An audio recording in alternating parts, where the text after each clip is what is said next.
As always, we want to say thank you for making zsportslounge.com your choice. We have the opportunity now to go down to Western Kentucky, talk a little football with their juggernaut coach, David Elson. Sir, thank you. Great to be here. Juggernaut's a little bit of a strong word there. I don't know if I can accept that.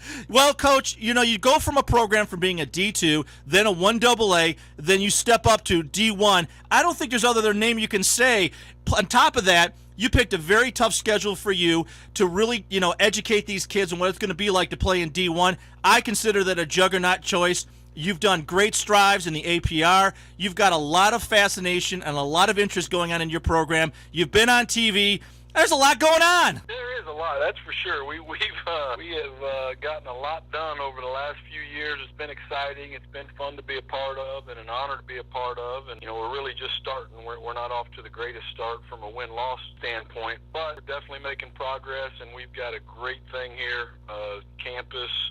Our facilities here, football-wise, this community is really behind everything, and so we're really, really looking forward to the future. Yeah, if you look at the framework of college football, a lot of eyes, I think 10 years ago, wouldn't have looked at Kentucky. In the last 10 years, Kentucky as a state itself has been basically a visible program in football, and for Western Kentucky to jump into that in that pool is a huge step for a university. The conversation on every ESPN every year talks about the Kentucky schools, and even in the midseason they talk about the schools. It just seems like it was the right move for y'all to make that step. I think you're exactly right. We've become the third 1A football institution. Kentucky and Louisville have really done well as of late. Louisville was in the Orange Bowl just a few years ago. Kentucky has won 3 straight bowls, and now we're the next 1A program in the Commonwealth of Kentucky. And right now 1A football, bowl subdivision football is, it's, to me, I know I'm biased here, but it's the most popular thing going. People can argue March Madness and they can argue whatever they want, but there is more interest in our sport and in this level of football than I think anything else. And I think really that starts with the NFL. I think our professional organization, the NFL, is run better than any other professional sports organization, and I think that trickles down to I think there's just a better feel overall for, college football, and I know people have their qualms with the BCS and all that stuff, but, it creates a lot of interest, and man, it's amazing how many channels you can go through any night of the week and find reruns of college football or live college football. It's really grown to a huge thing, and we're happy to be a part of it. Well, a lot of people have come out and obviously talked about the BCS and for or against. We're for it because at the end of the season, you're going to have 25 winners no matter what. And we like that because this is still a college and a student-based system. This isn't the NFL where we have to have number one.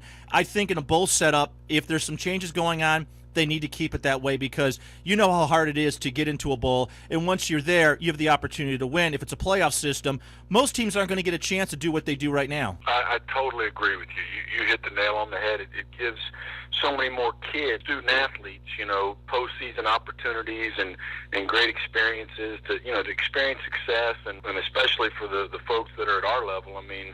It's just that's what we're striving for is a bowl game.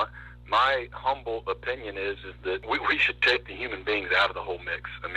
Why in the world they let 61 college football coaches vote and that be a third of the formula? You think college football coaches are a little biased? Well, you know what? And you think about football coaches, I know what your schedule is like. The average fan doesn't, and the sports guys should know. You guys live and die watching video of your team and your upcoming game, trying to figure out what you did last game to improve on this season, and you're coming into conference play, and I bet you're not watching USC right now. Exactly. That's I heard Pete Carroll say it either last year or the year before. Somebody asked him about what he thought about Florida and their ranking or where they were at. He said, look, I don't get to watch Florida. And I said, that right there, his answer to that should tell people that this whole coach is voting on it. And then, then there's the issue of half of them don't even do it. They have their sports information guy do it for them. It just doesn't make any sense to me. I think there should be a computerized system that does it all. Writers shouldn't be involved. I don't think any human being should be involved. I think the football players and the coaches should go play, and there should be some type of formula that determines strength of schedule and opponents and those things. And then that's going to force people to schedule aggressively non-conference. It's going to force conferences that don't have a good power rating to for each program within their league to get better and to improve their facilities and and then do it from there. But the BCS is ultimately doing what it was supposed to do, which is pit a number 1 versus 2 instead of the idiotic way it was done before, to where 1 and 2 couldn't play.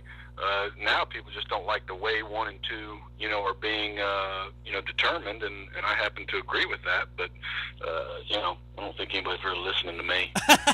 Well, there are people out there listening to coaches with an opinion who are in the D1 setup because the fact that you're living and dying into it, and there's so many upsets every year. For the last 3 years, we heard nothing but the top 10 football programs lose to programs that are not even ranked, who are allegedly not even in tough conferences. And that just proves one thing, is that we're human, we make mistakes, and football shouldn't be based so much on, well, I like the colors they have, they should be in a bowl game. Oh, yeah, no doubt. And the whole preseason, Ole Miss is ranked number 4 in the country, and that's just based off, what they did last year. And, like that, to me, it should just, I know the concept of taking away the polls would just absolutely floor some people, but just come up with a computerized, some type of a formula, and people will still, there'll be certain things about that formula that people don't like, but that's life.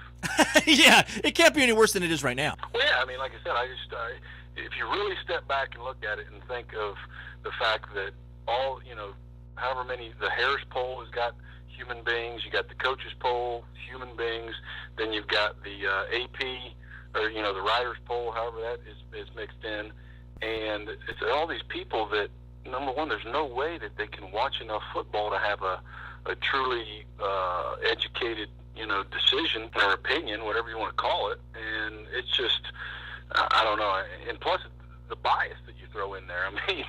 Some coaches have worked with other coaches, and when a push comes to shove and you're just hurrying to get it done, okay, I'm going to go with my guy. Yeah, absolutely. Now, Coach, we're going to talk real quickly about, we have much less time here. We want to make sure and keep track of what we're doing. Every game that you have, you look at the positives and negatives, and we're going to focus on the positives because that's what we do here.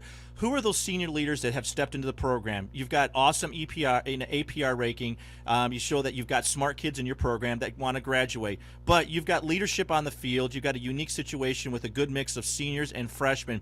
But right now, who are those guys that game in, game out really carry forth your message regardless of the win-loss record? Well, I tell you, we've got a bunch of them. Jake Gabler is our wide receiver who unfortunately has been injured a little bit lately, but he, he's everything you want in a student athlete. Ty Hayden and Morel Booker are 2 senior running backs. Brandon Smith is a senior quarterback. That these guys just represent everything that it should be, that should be represented as a student athlete. On defense, we're really, really young, but Jihad Morris is a corner for us that is doing some good things. Torian Smith is a linebacker that, like I said, these guys are all on track to graduate and are really doing a good job of coming to practice every day with the right attitude and really working their tails off to get things going. Well, you look ahead, you've got conference play now kicking in. You play Tennessee and Navy. I thought Navy was one of the most underrated programs in the country this season. And, firsthand, you saw what a whole group of seniors can do. They're locked up in senior class right now in Navy. Yeah, they're playing them is number one. Think about it. You talk about it going in about being a disciplined group and a mature group and that, and it's just that. I was even more impressed with it, seeing them in person and seeing the way they operate, man. They were really, really impressive to watch, and amazing what those guys go through on a daily basis and then come out there and are able to, to execute and perform at that high of a level. Well, we know here that in the state of Michigan, as far as fan support, we're going to change topics on you real quickly because we're going to cut you loose because of the time. But there's a lot of fans up here in the Detroit area. I know there's local high school coaches that went through your program, have bragged about what you all do. They follow you game in and game out.